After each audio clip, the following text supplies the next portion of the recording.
Hello guys, আমার বউ মাছ কাটছে, এখন আপনারা দেখবেন। ঠিক আছে, দেখেন কি কি মাছ মেরে নিয়ে এসছে এখানে। ঠিক আছে, আসলে এটা মনে হয় যে বড়শির মাছ না, আপনারা যেটা ভাবছেন সেটা না। ঠিক আছে, তারপরে সিলভার আছে, তারপরে কালবাউস আছে, তারপরে মিরকা মাছ আছে, বা তারপরে লোকে এটা কি বলতে পারবো না। ঠিক আছে, তারপর তেরাবিয়া মাছ আছে। আর এটা কি মাছ আপনারা সবাই কমেন্টে বলবেন। ঠিক আছে, এটা কেউ কয় অন্য অন্য মাছ, আমি নাম বলবো না। ঠিক আছে, এটা মেলার নাম আছে মাছটা, আপনারা যারা যারা চিনেন অবশ্যই কমেন্টে বলে দিবেন। ঠিক আছে, আচ্ছা। আর আপনার ভাবিকে দেখতেছেন, আগে আমি একটা দেখাবো না, সে প্রস্তুতি নেয় নাই।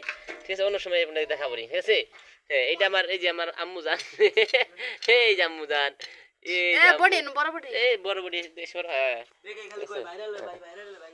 এই যে ঠিক আছে, ঠিক আছে, যাও আম্মু, তুমি যেন খেলো গা, যাও। না না, এই যে ডিম খেলাবো। এই যে এটা আমার বড় ভাই, দেখি তাকান তো ভাই, এদিকে তাকান। এই যে তাকাও তাকাও, ডিম দিয়ে ভাত খাই তো, ডিম ছাড়া ভাত খাই দিবা এটা। এই খালি ডিম, খালি ডিম, আমার মেয়ে হ্যান তুলবই না, গুছাবো, গুছাবো।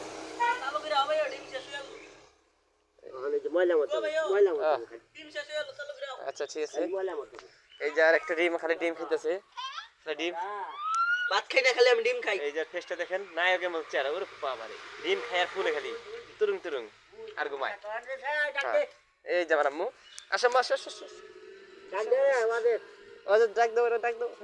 ইয়াল, এটা কোন কথা হইলো? মাটির মধ্যে বই বাসায়, মাটির মানুষ যে, আমি মাটির মানুষ, বুঝতে পেরেছ? বুঝছিলাম ডিম খাই যাবো।